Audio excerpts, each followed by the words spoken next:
Hello, my friends. David Burns, and it's Friday, and every Friday, you know what that means? It means I sit in the green chair and answer questions that you asked me on my live stream last night that we didn't get a chance to answer in 59 minutes. Beautiful day. Glad to be out here with you. This is the raw, unedited David Burns, because on Friday, no edits.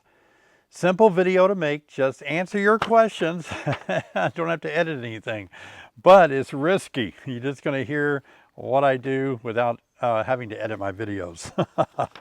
Oh, I'm looking forward. It's nice to be out here, and I'm looking forward to tomorrow. Tomorrow we're going to have a live stream at 1 p.m. That's July 27th at 1 p.m. in the afternoon, and we're getting the place ready as much as we can.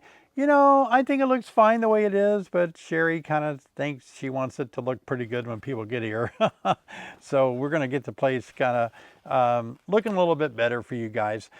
We are going to have a live audience live stream tomorrow.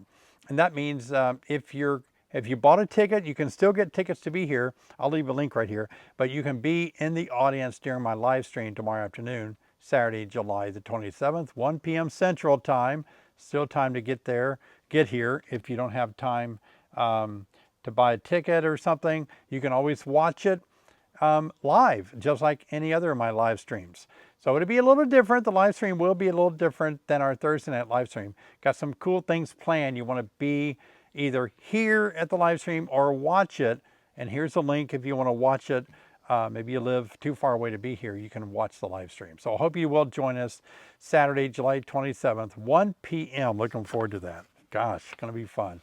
Well, let's jump right into the questions for today. These were all questions that were asked last night during our live stream. I answered as many as I could until 59 minutes was up, and then we didn't get a chance to answer a lot of questions. I always follow up on Friday to answer as many of the questions, all the questions that were asked. Some of you think that you have to pay money or make a donation for me to answer a question. That's not true at all. I answer every question that is asked on a live stream, for the most part, almost every question. Okay, so here are the ones that we didn't get to. Let's jump right into it. Nature's Wild Blossom asks, anyone using the Hive Tracks app for inspection? Well, this in the chat during a live stream, a lot of people will talk to each other. And so this is actually a question for the chat when it was live last night. So people were giving their opinions about whether they're using an app like HiveTrack to keep logs of their beehives while they're working their bees. They keep notes and such. You know, I'm aware of HiveTracks, and I've never used these apps. I always just write my comments or my thoughts of the hive on top of the hive, on the top cover with the queen marking pen, whether they're queenless. You've seen it in my videos, you know, and I don't really have, I don't know, I'm kind of old school, I think. I like paper and pen, you know. So I think it's probably pretty nice if you like that kind of stuff, if you like apps and recording everything about your hive in an app. A little harder to do the more hives you have, I would think. It's easier for me just to keep track of my hives, like I said, making notes on top of the top cover. All right, we got Titus Smith. Hi, David. Can I put in hive feeder in second deep, or should they be placed only in the first deep box?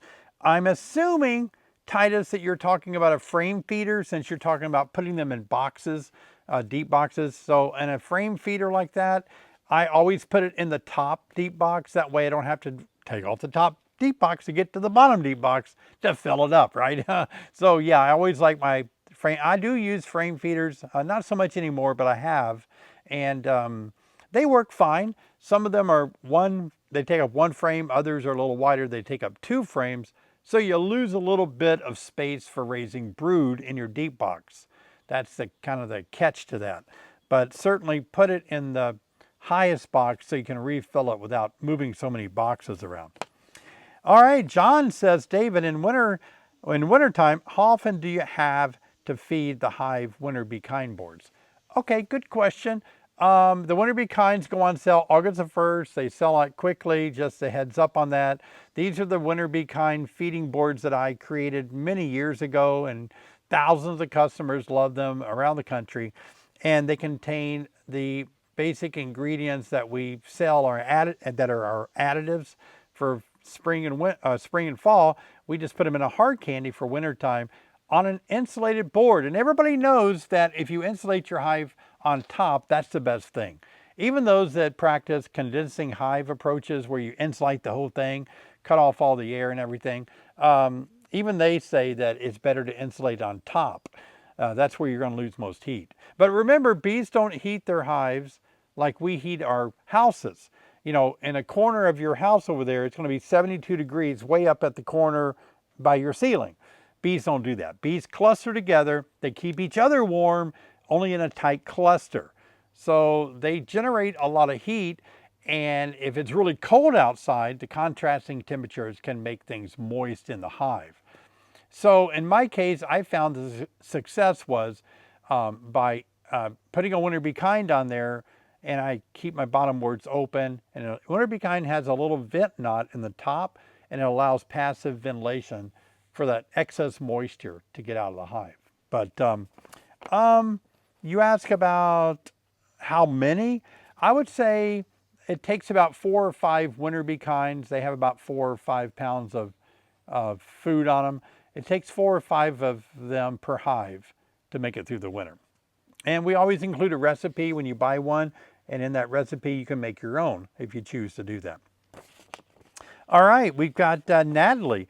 Is it bad to introduce a new queen when a hive is weak with a current queen? Oh, I love that question. I'm so glad you asked it. I get pumped and excited about questions like this because I feel it's such a teaching moment to answer this question. So what's going on, Natalie? And you bring up a good point, because if a colony is weak, is it because the queen is failing, or is it because the hive is weak that the queen is not being cared for and her eggs that become larvae are being consumed because of a protein deprivation? They're being cannibalized because there's just not any food in there. So we don't know whether to blame the queen or the low population because there's another issue of the hive. That's a very good question. Let me say that in my experience, I'd say 90% of the time it's not the queen's fault, it's a weak colony. And they do start cannibalizing what she lays. And so it's not, we always think just replacing the queen is going to solve the problem, but if that colony is weak, no matter how many eggs the queen's going to lay, they're going to consume the eggs, they're going to eat them. And so that can be misleading. So the best way to tell, and the best plan, I think, is to look at your colony. If it's very populated, but the brood looks spotty or bad, probably the queen.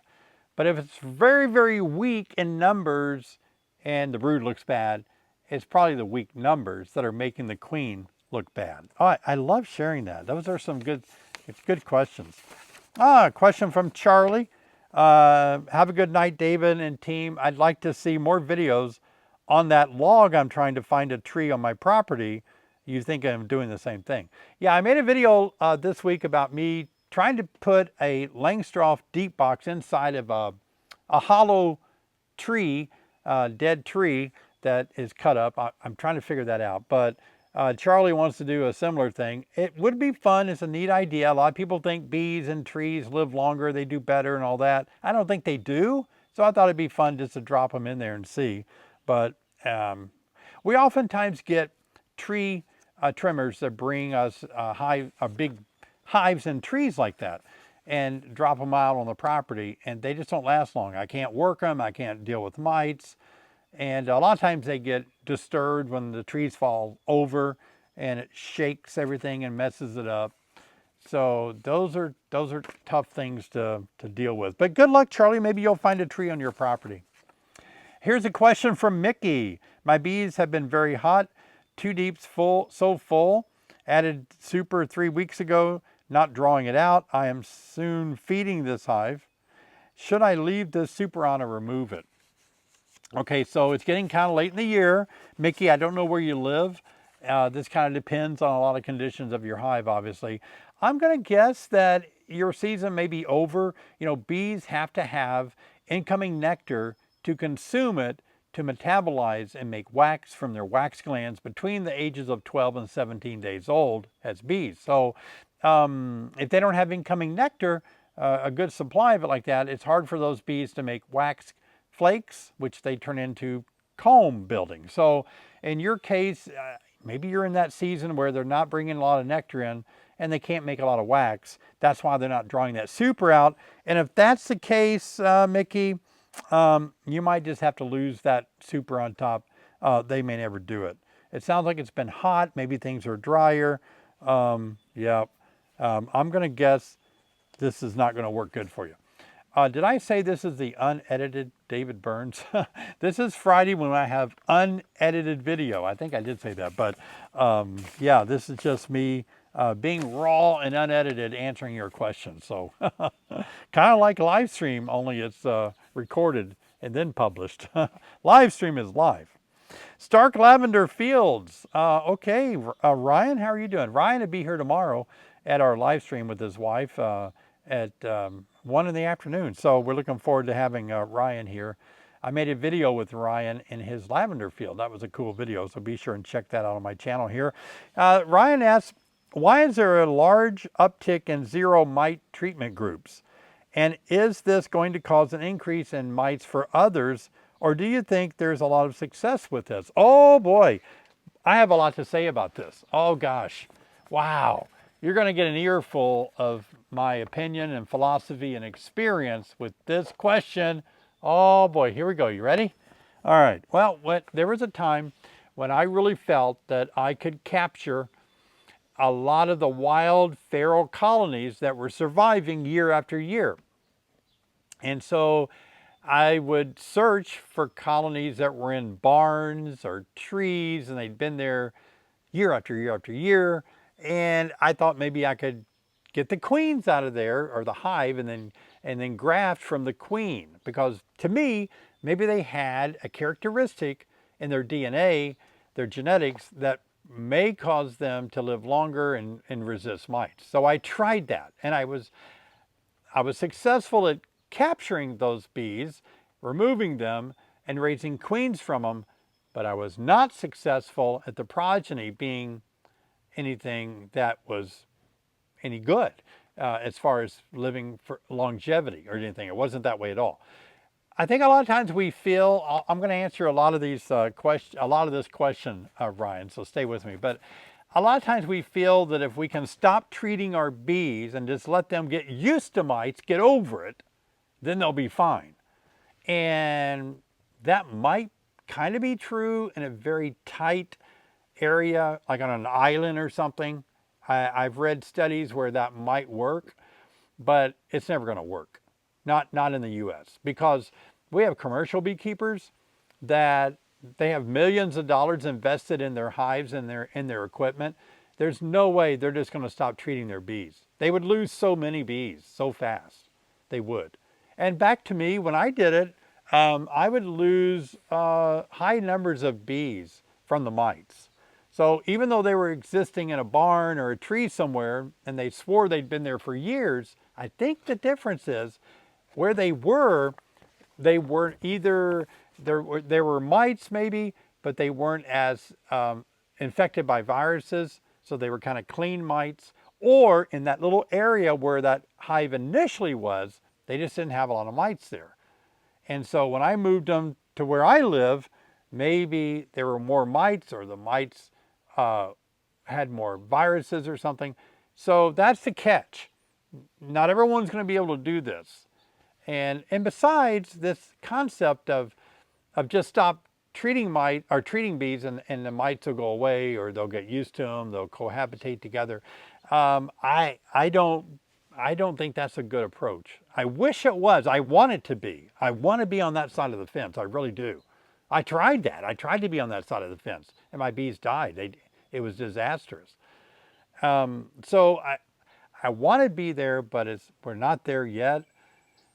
I think at times when I try to find analogies and compare this to humans, and I don't think we have that idea with humans that, if your kid gets an infection, you take them to the doctor's going to give them, for a bacterial infection, you give an antibiotic, right? It'd be tough for a parent to say, I'm just going to ignore my kid's infection, and I'm just going to let we're going to let the kid get over it on his own, you know, or let all the people in the world get used to all these diseases, and let's don't treat them, and the best of people will live, and we won't have diseases. That hasn't proven to be the case either, and it's not going to be the case so much with bees at all. So right now, Ryan, I don't know what the uptick is about. Two things haven't changed. Apis mellifera, the honeybee, has not changed. They're not any more used or used to mites, and the other second thing that hasn't changed is Vora destructor, the mite. It hasn't changed either. So they're still there, and the mite is still a parasite that spreads viruses to honeybees. So the uptick, I mean, I want to be treatment free, and for the most part, to be honest with you, I would say half of my hives I don't treat. Maybe more than half, maybe close to 70% of my hives here at my YouTube studio yard, well, I got about 30 hives, I don't treat a large portion of them. You saw me treat one coming out of winter that had a lot of mites. I use Formic Pro sometimes if I can't keep them under control. But my treatment plan is usually I use a green drone comb trapping for mites. I use sometimes I use powdered sugar to dust them for mites, and I always use a queen cage to isolate the cage. Isolate the cage. Told you it'd be raw and unedited. I isolate the queen in the months of July, August, September for 1 week to cut down on the amount of brood she's laying, and that cuts down on the ability of the mites to reproduce during their most reproductive months.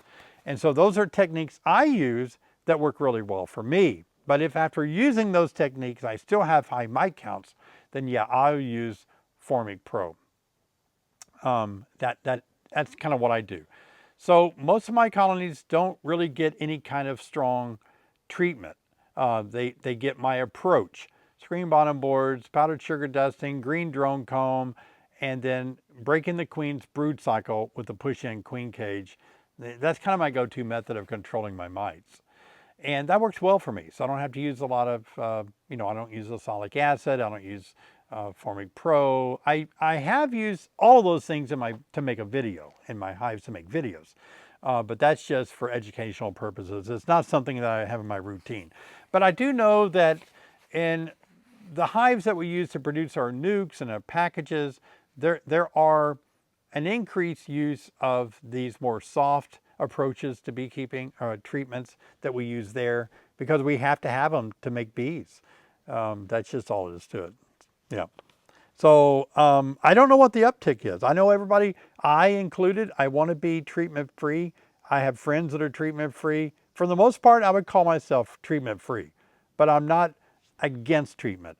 I test, and when I test, then I decide what kind of treatments I need to employ, and then I test again a couple of weeks later to see how it worked. So I'm managing my mites. You don't have to, you can still manage your mites and not have to treat them with chemicals. You can there's other ways. That's what I'm saying. Yeah. All right, Emma's World. Do you go through winter with just 2 deeps, or do you leave a super on? That's another good question. I would say if you look around, watch my videos, you'll notice that some of my hives have 2 deeps. That's all they get. And in other hives, I'll have a super. You can maybe see one behind me. It's got a bunch of supers. I'm going to harvest most of that and only leave usually 1 deep and a super or 2. So I do both. I think you can make a mistake by leaving too many boxes on, and you create too big of an area for the bees to live in the winter. So I like to kind of consolidate it down. The biggest ones that I'll use is like 2 deeps and a super. That's as much as I'll go. But a lot of times I'm going through winter with a deep and a super, just 1 deep, 1 medium super. Good question. All right, we got Rick asking, it is expected to be over 100 the next 2 weeks. Should I skip inspecting? Wow, that's 100 degrees. That's pretty darn hot. Well, the bees develop these columns of air. They line up behind each other, and then they hold on with their little feet, and they buzz their wings really fast to pull the hot air, hot stale air in top of the hive out through the entrance. So these columns are ventilating the hive. So yeah, when you open them up, you're disturbing that. Is that bad for bees? I don't know. They've got their little way of cooling it going on, and so you're doing an inspection, you're disrupting that. So I tell you, here's a way to look at it though. Here's what you need to do, Rick. You need to look at yourself. I did an inspection a while back, and I about had a heat stroke, and I think it was only in the 80s, but it was real humid.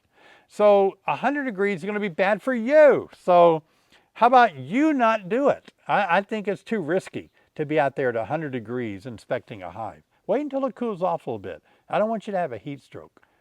Yeah. Good question though. Jasmine, David just switched to a screen bottom board. Is there anything I should do to block it off during the winter? And that's a good question, Jasmine. A lot of people ask that question. Some people don't like going through winter with a screen bottom board because, again, we think of a lot of beekeepers think of the beehive as a house, like the way we heat our house. Every room, every corner of the room has to be at least 72 all winter long. And that's not how bees work. They only cluster, they keep themselves warm. In fact, the outside of the cluster can be very cold. The bees can be almost near freezing. And so the far corner of a hive can be a freezing temperature. So that's you got that to think about. The bottom board, I've made a video or two on, sometimes it is good to put an insert inside the bottom board if you have a screen bottom board. My most recent video I made, maybe this year or last year, I took a piece of cardboard. I often do this. Some of the Bee Smart bottom boards, I think we sell those or used to sell them, but they come with that little plastic insert below the screen. But what you can do if you don't have that, cut a piece of cardboard and you can slide it inside the hive, you know, after they're kind of done flying, maybe in the fall. Slide it in there and that will block off your open screen bottom board if that makes you nervous. I do cut my piece of cardboard a little bit shorter than the bottom board, so there's an inch gap all the way around for air, for ventilation. I need ventilation in the wintertime. And so then I tie a string on the front so I can occasionally in the winter, I can draw it out and dump the dead bees off that die of natural causes in the winter, and I can slide the cardboard back in. I made a video on that. You just go on YouTube and type in David Burns screen bottom board or winter bottom board, something like that. Maybe you can see that video, but I show you guys how to do that. Yeah, so it's kind of a beekeeper's choice whether you feel that you want to block that off or leave it open. But my hives are elevated off the ground. Heat rises. Cold air does not go up into the hive. Cold air sinks. And if it's real windy though, and sometimes it is, I might put a little insulation between the bottom of my hive and the bottom of the stand. So in other words, I don't want air to blow up into the hive in the wintertime. All right. Paula, is it okay to go into winter with 2 deeps and 2 mediums, or should I remove the medium boxes? Oh, Paula, this really depends. It depends on what are in your medium boxes. If they're capped over with honey, I would say I'd remove one. I would, if you have 2 deeps, yeah, I would take one of the mediums off and let them overwinter with one, and you could harvest the other one. 2, I don't think it's necessary. It's a big space. That's a lot of room for them to overwinter in, and they're going to be fine, especially if you have honey down below in your deeps and you got a hole capped over a medium up above them. That should suffice them. I put my winter bee kinds on there for insurance. By the way, the winter bee kinds, they do go on sale August the 1st in just a few days actually, and they sell out fast. And so I'll leave a link here for the winter bee kinds so you can kind of make a mental note if that's something you want to do. Beekeepers around the U.S. have literally bought thousands of those, and they love them. So they really do make a difference. You can see in my videos. Linda, I have 2 hives, and for 7 to 10 days, they're all on the front of the hive for the heat. One hive is 200% calm as can be, 200%. The other is 100%. If the bees are trembling, jittering, any idea why? Okay, they're all on the front of the hive.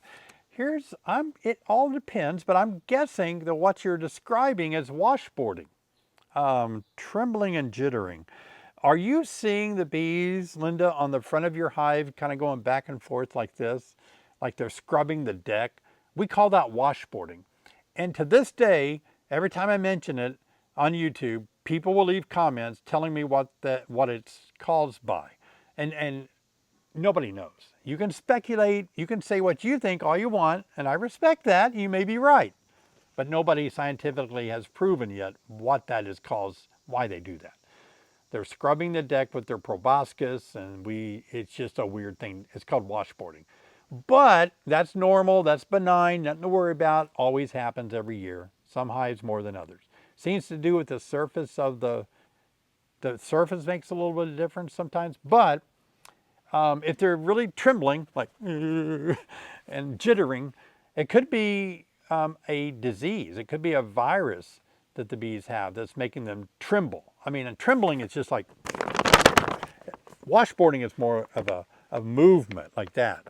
So I don't know which one you're seeing, but if they're trembling and jittering like that really quickly, that's some kind of a virus, a disease that they have that's caused by the Varroa destructor. It's caused by the mite.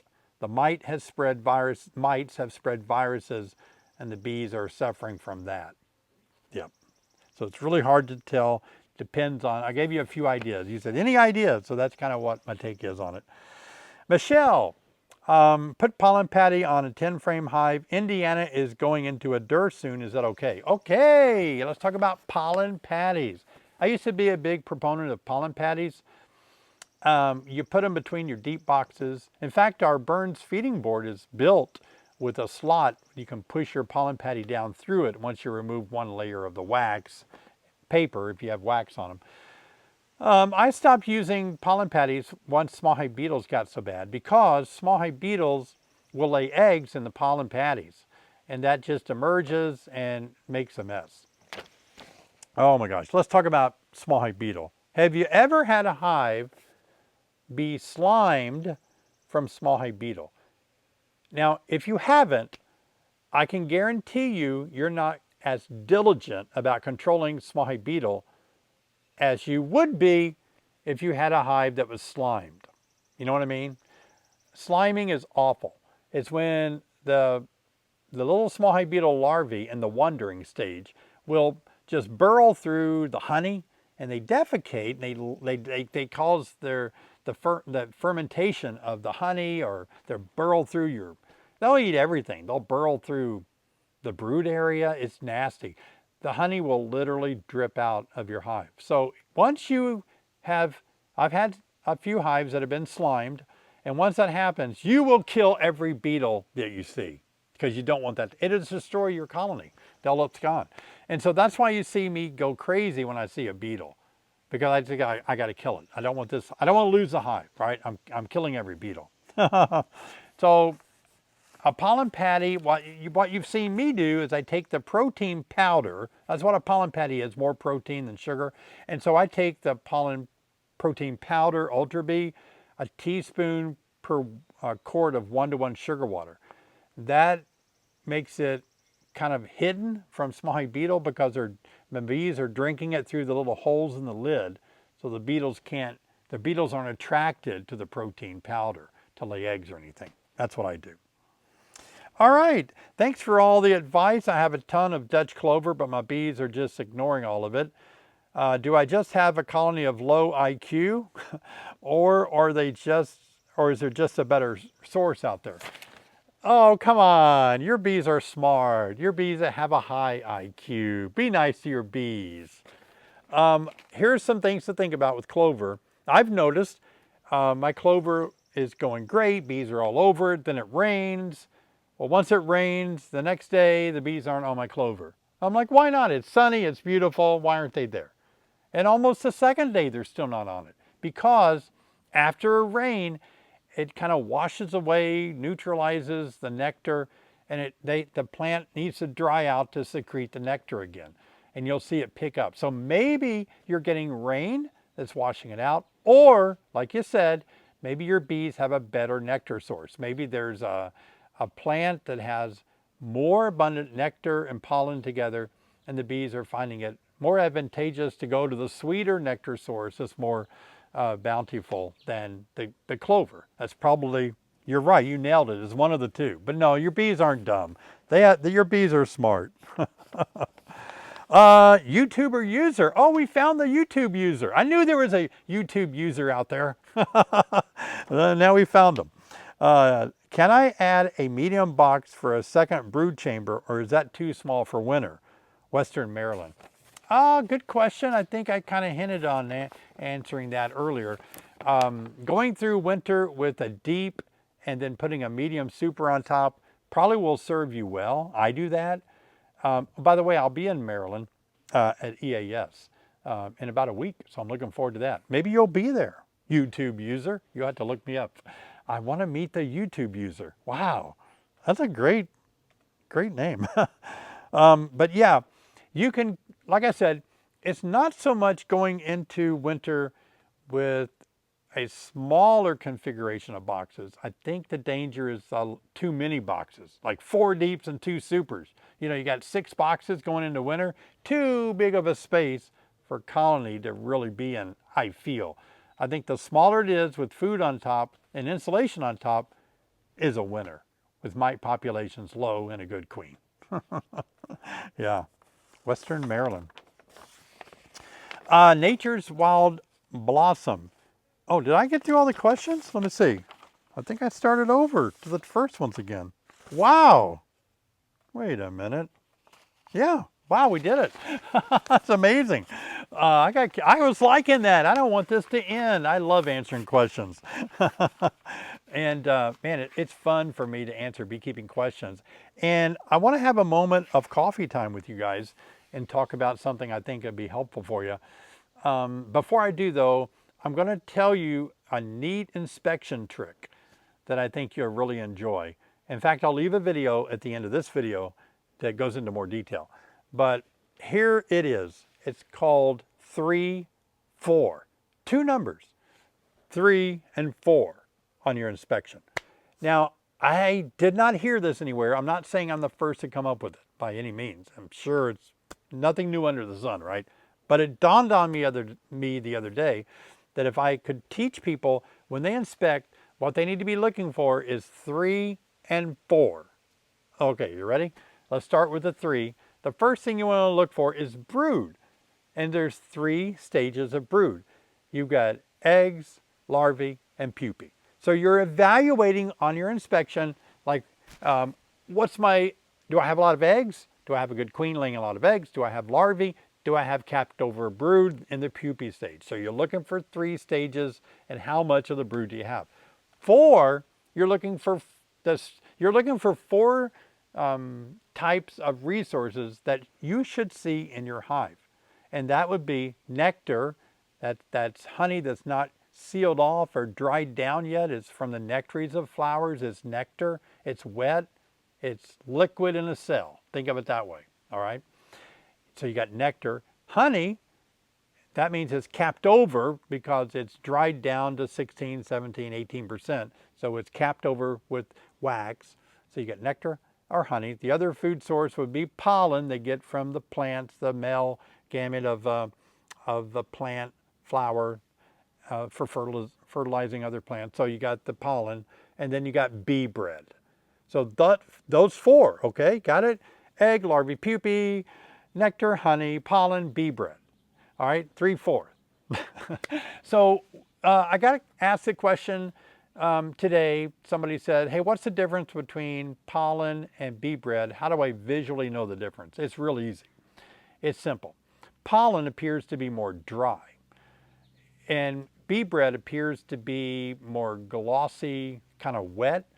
So if you see pollen that looks like it's got a little bit of liquid on it, kind of greasy maybe, that's going to be bee bread, because the bees add their saliva to it, they add enzymes, they add nectar to it, and when they do all of that, the microbials just start to ferment. It's actually fermenting pollen. It makes it last a little bit longer for the bees. So that's how you can tell the difference. It can be of any color, although most bee bread that I've seen is kind of darker, but it can be, pollen can be of any color. Now, let me talk about an important thing I want to share with you guys. It has to do with beekeeping, but it has to do with life. And that is, I want to share 2 words with you. Well, today's all about numbers, 3, 4, and now 2. Well, these 2 words, it's actually a sentence, a 2-word sentence. And here it is. Are you ready? I want to teach you this for life and for bees. And it's these 2 words. It depends. All right, 2 words. It depends. So a lot of questions that you saw me answer today, you could tell that in my mind I was saying, well, it depends. So there's not always this, I don't always have all the information to answer a question precisely. So I'm wondering, you know, is that a new queen that you're having trouble with? Is it an old queen? I don't know that information, so it depends. That's why, by the way, when you ask 10 beekeepers one question, you get 10 different answers. Because each beekeeper, they're going through in their mind, it depends, and they're making an assumption, right? That they have a queen or they don't have a queen. All these different beekeepers are assuming different things that they don't know about your question. So each one is approaching it with different, they're filling in the blank of what they don't know. That's why it generates a different answer. Wow! I've solved the issue why you get 10 different answers to one question. Exactly. It's because beekeepers are making assumptions for the things they don't know about from your question. Because when somebody asks a question, they can't give all the details. See? Wow. I'm going to write that down before I forget it. So when it comes to this word or question or statement, it depends. I mean, I could have said that about every one of these questions today. And I could have chosen not to answer it. I could have said, well, it depends. I don't have enough information. Next question. But I didn't. I said it in my mind. Well, it depends. But then I started assuming and I went through scenarios like, well, okay, maybe this, maybe that, maybe this. And then I gave answers that would kind of fill in the blank for each of the scenarios with the information I didn't have.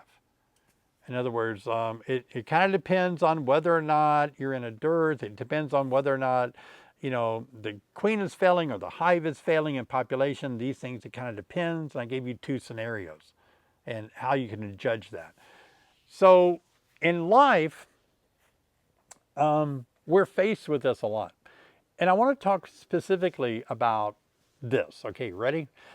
I'm really big on supporting each other and encouraging one another. And maybe you got that from me. I'm a glass is half full kind of guy. All right, that's me. I'm positive. I'm energetic.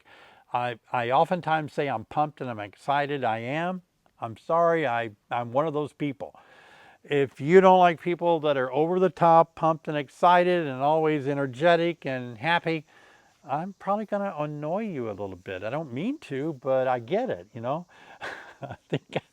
I think at times I understand that and I try to dial back a little bit when I make videos. But when it's raw like this, you know, I can't edit out me going crazy. But on the other hand, there are times that people can irritate us, or people can concern us. People can make us angry. People can put fear in our lives. People can worry us. We can worry about people. I don't know. So here's the deal. It's easy for us to look at other people.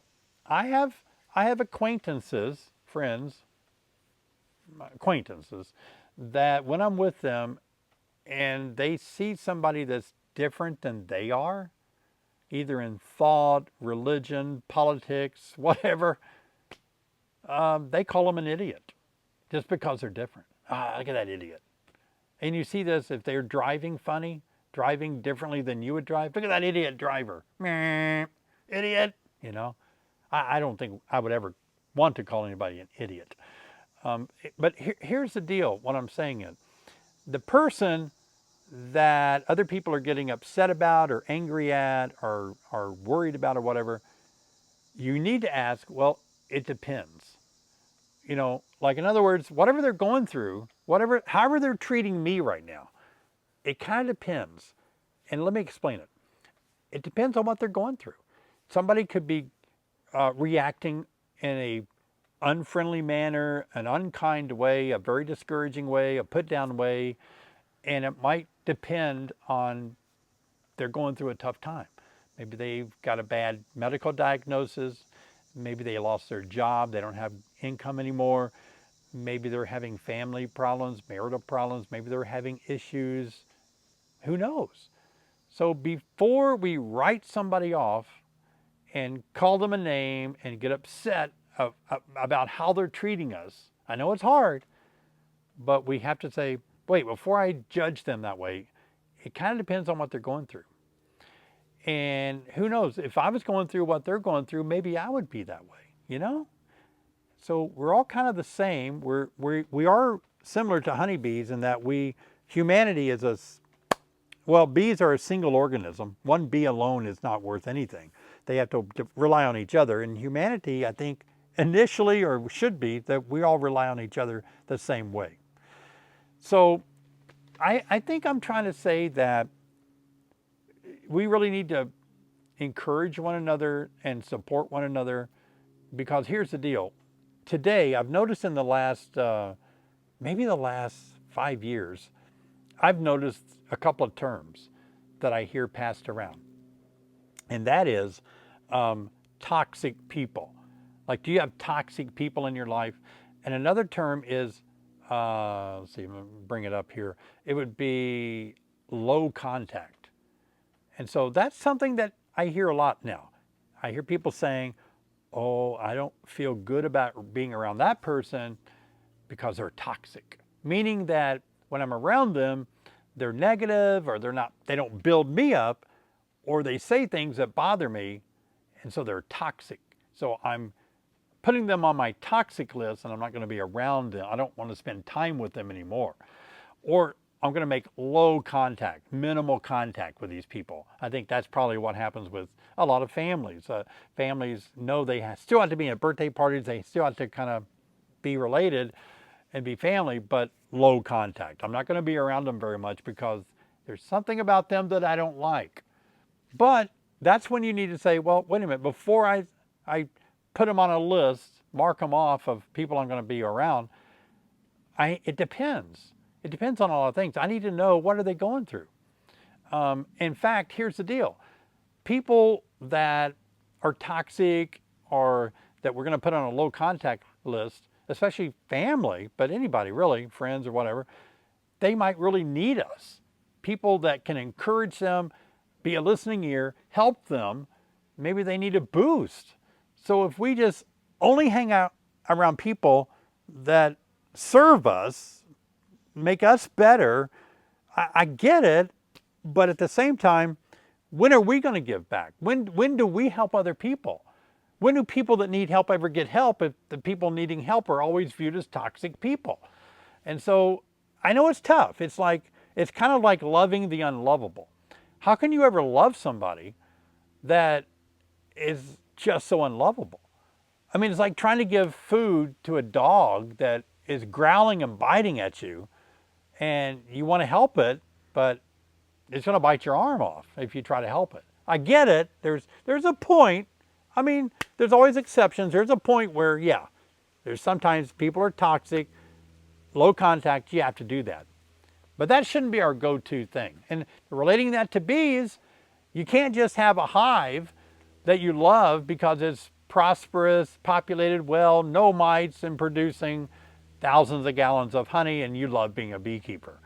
A beekeeper has still got to go out there to a hive that's toxic, that's not doing well. It's got bees, it's got bald brood, it's got some, problem with it. And then you have to say, well, shoot, I've got to do something about this because I need to use my knowledge, myself, to help this hive. So before I write it off, it depends. I got to see what they're going through to see if I can offer some help. So those are two words that I think apply to life. And that's what I've been trying to do. I've had people in my life that have been very toxic. Some I've had to walk away from. You've heard me talk about that before. Others, I've tried to stay in the game, and as painful as it is, I still try to help them. And I've told you before, if you've watched much of my videos, that sometimes it's very painful. I'm kind to people, I'm helpful, I give them things. I helped somebody out the other day, pretty large, this is live, isn't it? Or this is unedited. Well, anyway, it was a big reach from, it was a dig deep help that I gave them. And boy, it's not going as well as I thought it would. So I get it. Sometimes it backfires and you just don't, your help doesn't seem to be appreciated or go very far or something. I don't know.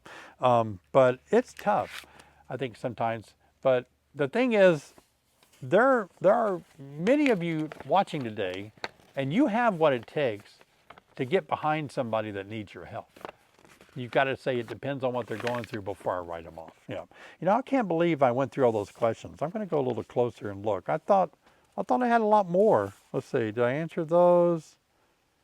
Yeah, I answered that. Answered that. Yep. Let's see. Wow. Okay. I thought surely that went faster than I always promise to answer your live stream questions the next day, and I would have hated to have missed some, so that's good. Well, again, I want to thank you guys for joining me today. This is Raw, David Burns Raw, unedited Friday in the green chair, talking about a lot of stuff. I appreciate you being here with me. I appreciate you guys so much. I love you, and I do have your back. I'm trying to work for you, making things easier in your beekeeping experience. So I hope you can really see that I'm sincere. I mean well. My intentions are, I think, good. So, I hope that's helpful for you to see who I really am, unedited. And I want to help you be a great beekeeper. But also, mainly, my YouTube channel is about beekeeping, but it's also about, I want to be that friend for you. I've had times in my life where I was going through a tough road, tough spot, rough road, and I just wanted to, I watched a couple of YouTube videos, not beekeeping, but maybe somebody talking about motivation or encouragement or something.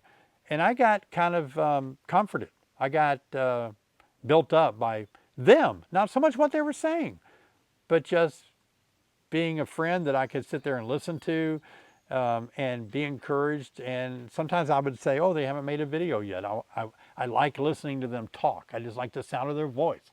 And I don't know, maybe there's some of you out there that I've become a friend for you. And maybe you're not even into beekeeping. That's fine. I like hanging out with you and talking.